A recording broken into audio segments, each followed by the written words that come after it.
बात करते हैं ड्रैगन द ब्लैक पीस से। हेलो। Hello, hello. अस्सलाम वालेकुम। वालेकुम सलाम, क्या हाल है, कैसे हैं भैया आप? बहुत बहुत देर बाद आपसे बात हो रही है। हालांकि मैंने पहली बार ही ज्वाइनिंग दी है, मतलब पहली बार ही मैंने वो तुक्का मारा है। बहुत अच्छा हम्म। लग रहा है, बहुत घबराहट भी हो रही है। अच्छा चलें, कोई नहीं, अभी ठीक हो जाएगी। क्या हाल है अच्छा गालिब क्या कमाल बात है? जी? मैं बहुत मैं ठीक हूँ। ज्यादा सुनता हूँ आपको, बहुत ज्यादा। मतलब चलें, बहुत शुक्रिया। मैं पढ़ता भी हूँ।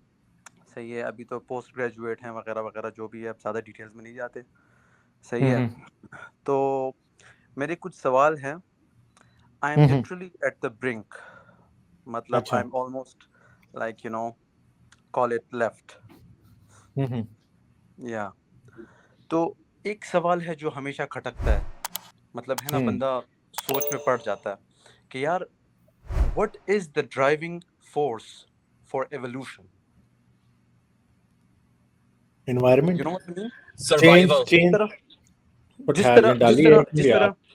मैं सॉरी इंटरप्ट करने के लिए, मैं सवाल पूरा करूं? करें करें। सर्वाइवल जिस तरह आउटकम है, ड्राइविंग फोर्स नहीं है। हम्म। मतलब हाँ जी। जहन में आता है ना कि यार there must be something behind it. कुछ तो होगा ना पीछे, जो ये जो लिविंग लाइफ है उसको ड्राइव कर रहा है, एवोल्यूशन को ड्राइव कर रहा है। राइट? जिस तरह एक मशीन है, उसको तो बनाया ही इंसान ने, तो उसको क्या ड्राइव करेगा? राइट? सही है ना?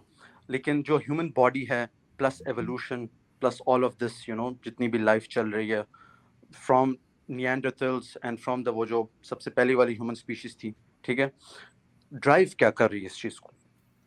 एक जहन में सवाल खटकता है फिर भी। मैं मतलब आपसे बंदा एक सोचता सिंपल है ना, बात पूछता हूँ, मतलब ये मैं जो आपसे एक जितनी भी बात पूछता हूँ भोंगियां है ना, सिंपल।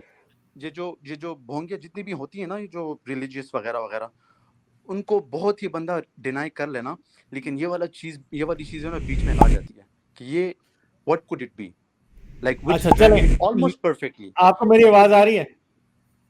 जी जी जी अच्छा चले, मैं आपसे दो तीन सवाल पूछता हूँ, आपको सारी बात खुद समझ आ जाएगी। जब आप खुद सोचेंगे ना इन बातों के बारे में, आपको समझ आ जाएगी।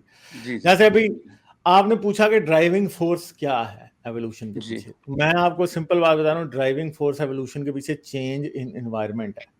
एनवायरनमेंट क्या होती है? एनवायरनमेंट जो भी, जिसमें लिविंग ऑर्गेनिज्म रहता है, जो उसका वाइडेस्ट पॉसिबल डोमेन होता है जिसके अंदर वो रहता है। ठीक है, अगर अगर एक वेल मछली है तो राइट उसकी एनवायरनमेंट क्या है? वो नॉर्थ सी से लेकर साउथ सी तक, ठीक है, पूरा ग्लोब उसका डोमेन है, जिधर वो सही फिरती है, रहती है, जिस जहां जिस भी वो, जगह वो जाती है ना, वो सही उसका डोमेन है पूरा का पूरा। सही है। जो वाइडेस्ट पॉसिबल डोमेन है ना किसी लिविंग ऑर्गेनिज्म का, वो उसकी इन्वायरमेंट होती है। और वाइडल पॉसिबल जो डोमेन है वो सिर्फ और सिर्फ स्पेस में नहीं होता, वो टाइम में भी होता है। सिंपल बात ऐसी है कि अगर हम वेल के डोमेन को देखें तो वेल के डोमेन में बहुत ठंडी जगह भी है, बहुत गर्म जगह भी है, सीजन्स भी चेंज होते हैं, टोर्नेडोज भी आते हैं। आज उसके डोमेन में इंसान भी है जो वेल हंटिंग कर रहा है, जो फिशिंग कर रहा है, जो सी को पोल्यूट कर रहा है, तो उसकी एनवायरनमेंट चेंज हो रही है। मैं आपसे एक क्वेश्चन पूछता हूँ, आप ये सही। जानते हैं ना कि जमीन के ऊपर एक वक्त ऐसा था कि गालिब भाई, दरख्त। एक एक छोटी सी बात इंटरप्ट करता हूँ मैं। ये क्वेश्चन ही तो सारा स्यापा है। जब क्वेश्चन बन जाते हैं ना, सारा बेड़ा ईमान का गर्क हो जाता है। अच्छा, तो चलें, मैं आपसे ये पूछ रहा हूं कि आप ये जानते हैं ना एक वक्त ऐसा था कि जमीन पे कोई दरख्त नहीं थे। हाँ, सुनने में आया था इस तरह। यानी आज से तकरीबन को हम्म 500 मिलियन साल पहले जमीन पे दरख्त नहीं थे। सही। ठीक है, तो अब एक ठीक। सिंपल बात है कि जब जमीन पे दरख्त नहीं थे तो दरख्तों पे रहने वाले जानवर हो सकते हैं? मुश्किल है, नहीं होंगे जाहिर। हो ही नहीं सकते ना, दरख्त तो है ही नहीं है, तो दरख्तों पे रहने बिल्कुल वाले जानवर भी नहीं है। तो अगर उस बिल्कुल। टाइम कोई जानवर होगा तो वो कैसे रहता होगा? जिस तरह आज का सहरा में वो जो चूंटियां वगैरह जो भी कह लो, मतलब जो भी वो इंसेक्ट्स होते जमीन हैं। पे ही रहता होगा। वो उसकी हम्म उसकी उसकी जिंदगी में सिर्फ एक लैटरल डायमेंशन था, वर्टिकल डायमेंशन था ही नहीं। हम्म अब हम राइट। बात करते हैं उससे 100 मिलियन साल आगे आ जाते हैं, हम्म 10 करोड़ साल। हम्म दरख्त आ गए हैं, तो अब मुझे बताएंगे दरख्तों पर रहने वाले जानवर होंगे? हाँ, मतलब टू बी वेरी ऑनेस्ट, मतलब वो शक होता है ना सारा कि यार okay, let's say evolution happened, right, let's say this happened, let's यार से आप दैट एक हैपेंड। मिनट ठहर जाएं, अभी अभी आप 2 मिनट अब ठहर जाएं, आप मेरे सवालों का सिर्फ जवाब दें। ठीक है आपको ठीक है ठीक अपने जो सवाल मैं पूछ रहा हूं उनमें जवाब मिलेगा। ओके ठीक 2 मिनट अभी जो है ना कश्ती के जो पतवार है ना वो 2 मिनट अंदर रख लें, 2 मिनट मैं जहां लेके जा रहा हूं वहां जाएं। ओके ओके 100 मिलियन साल बाद दरख्त हैं तो दरख्तों पर रहने वाले जानवर होंगे? ओके होंगे। होंगे। अगर फर्ज सही। करें कि 20 यानी इनिशियल पॉइंट से 25 मिलियन ईयर्स बाद पहला दरख्त जमीन पे बना है, तो क्या दरख्तों पर रहने वाले जानवर एकदम ही 25 मिलियन ईयर्स में आ गए थे? नहीं उसके यानी बाद फर्ज करेंगे अभी पहला ऐसा स्पीशीज दरख्त का बना है जो कि ऊंचा वर्टिकली जिसने असेंड किया ऊपर की तरफ किया है वो, तो क्या अब दरख्त पे रहने वाला जानवर होगा शुरू में ही पहले दिन ही? नहीं पहले दिन तो नहीं होगा जाहिर है। फिर फर्ज करेंगे उससे 5 मिलियन बाद जाएं, 5 मिलियन साल, तो शायद कोई एक छोटा मोटा जानवर दरख्त पे थोड़ा थोड़ा चढ़ने लग गया हो। उससे 5 मिलियन साल बाद जाएं तो हो सकता है वो छोटा जानवर जो है वो काफी एक्सपर्ट ट्री हगिंग या ट्री पे रहने वाला जानवर बन गया। उससे आगे जाएं मजीद 10-15 मिलियन साल तो वो प्रॉपरली ट्री डिवेलिंग एक स्पीशीज बन गया। अब मसला ये है कि अब नीचे एक और जानवर फिर रहा है जो कि उसके एंसेस्टर्स को किसी टाइम उनका प्रेडेटर होता था। सही। अब वो भी उसके पीछे दरख्त पे चढ़ेगा क्योंकि अब प्रे जो है वो दरख्तों में रह रहा है। तो मसला ये है कि एनवायरनमेंट में चेंज क्या आया था? एक एनवायरनमेंट में पहला चेंज आया था कि पहले सारी दुनिया जमीन पे रहती थी, अब बन गए दरख्त। जब दरख्त पे बने तो एक स्पीशीज दरख्त पे चढ़ गया और उसको हंट करने के लिए दूसरा स्पीशीज उसके पीछे दरख्त पे चढ़ गया। ठीक है, सही है।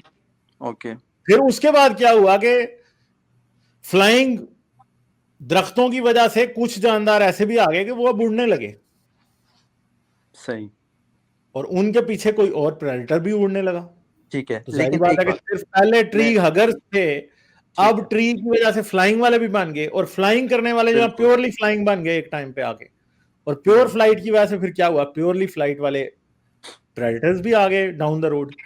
तो ये वो चीजें हैं, एनवायरनमेंट जैसे जैसे चेंज होती है, एनवायरनमेंट जो मैं कह रहा हूं ना widest possible domain of a species, उसका मतलब ये है कि उसके डोमेन में आने वाला हर प्रेडेटर, हर जानवर जिसका वो खुद प्रेडेटर है, हर जानवर जिसके ऊपर वो खुद डिपेंड करता है, हर जानवर जो इसके ऊपर डिपेंड करता है।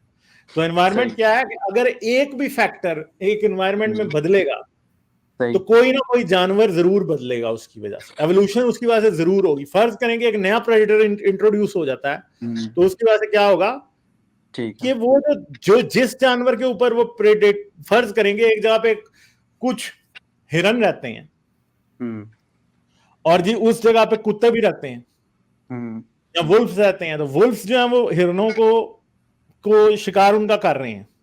ठीक है, अब वुल्फ जो है वो स्लो भागता है तो हिरन को कोई तेज भागने की जरूरत नहीं है वुल्फ से बचने के लिए, खास उसे एंड्योरेंस की जरूरत है और बड़ी चीजें हैं जिनकी उसको जरूरत है। मगर अगर उसी लैंडस्केप में चीता इंट्रोड्यूस हो जाए तो चीता जब उनको मारना शुरू करेगा, उन्हें प्रेडेट करना शुरू करेगा, तो उसकी वजह से बहुत सारे जो स्लो भागने वाले हिरन हैं वो विद कमिंग जनरेशंस वो ज्यादा मरेंगे एज कंपेयर टू उनके जो तेज भागते हैं।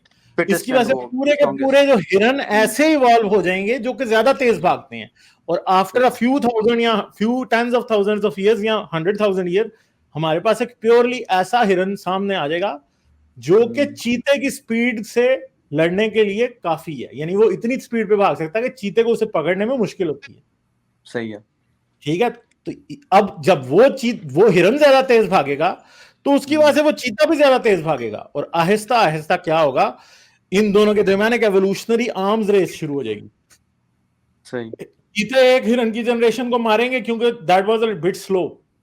जितना वो स्लो वालों को हंट करके खत्म करेंगे उतना ही उनमें से फास्ट वाला जो है उसे ज्यादा करने का मौका मिलेगा रिप्रोड्यूस, और उसकी वजह से अगली नस्ल में हिरन जो है वो तेज वाले ज्यादा रह जाएंगे। उसकी वजह से फिर चीते ऐसे होंगे कि जो तेज वालों को पकड़ नहीं सकते, इस वजह से वो मर जाएंगे, वो हंटिंग में सक्सेसफुल नहीं होंगे। तो एवोल्यूशन ऐसी चीज है कि एनवायरनमेंट में एक भी कोई फैक्टर बदलता है तो उसकी वजह से कहीं ना कहीं एवोल्यूशन जरूर होनी है। सारा पिरामिड का हाँ मतलब सर्कल कर जाता है।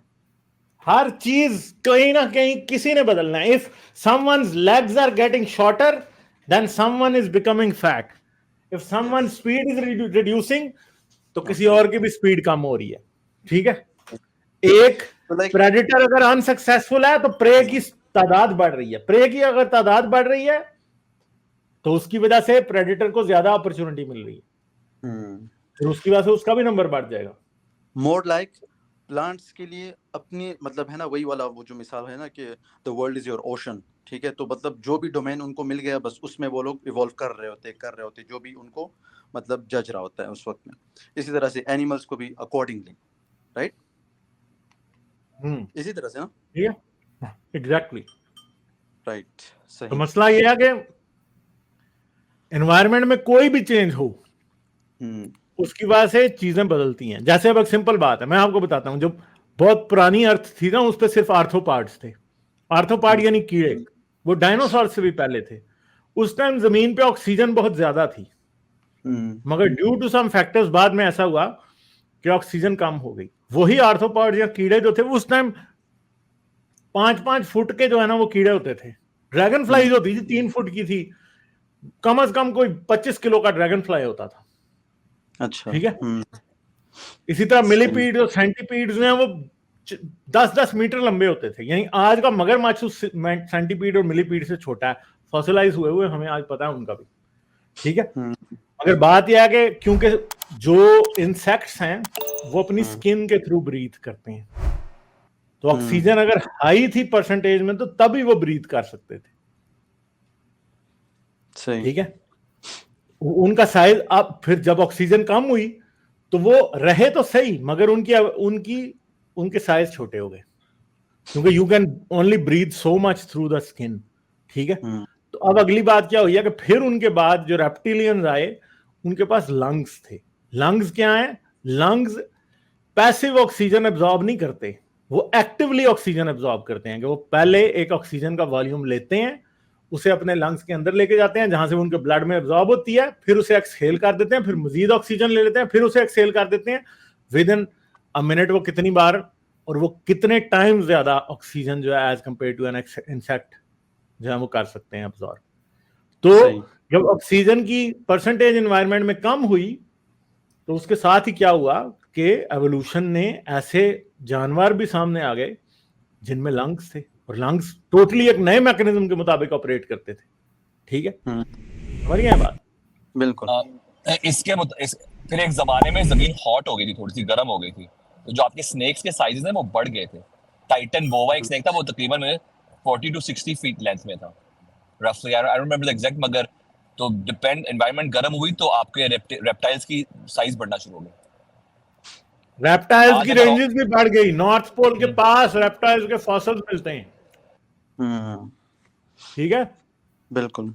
ये भी बात मैंने आपकी सुनी थी, आपने कहा था कि यार मतलब इसके लिए भी अलग ही रिसर्च टीम चाहिए होती है, जिसके लिए फिर अलग से रिसर्च का हिसाब किताब चाहिए होता है, जो which is not easy to approach, right.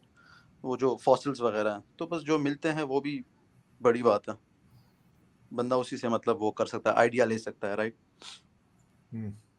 Like, share और सब्सक्राइब करना मत भूलें। इसके साथ साथ आप मेरे चैनल को पेट्रियन पर सपोर्ट कर सकते हैं। पेट्रियन का लिंक वीडियो की डिस्क्रिप्शन में है।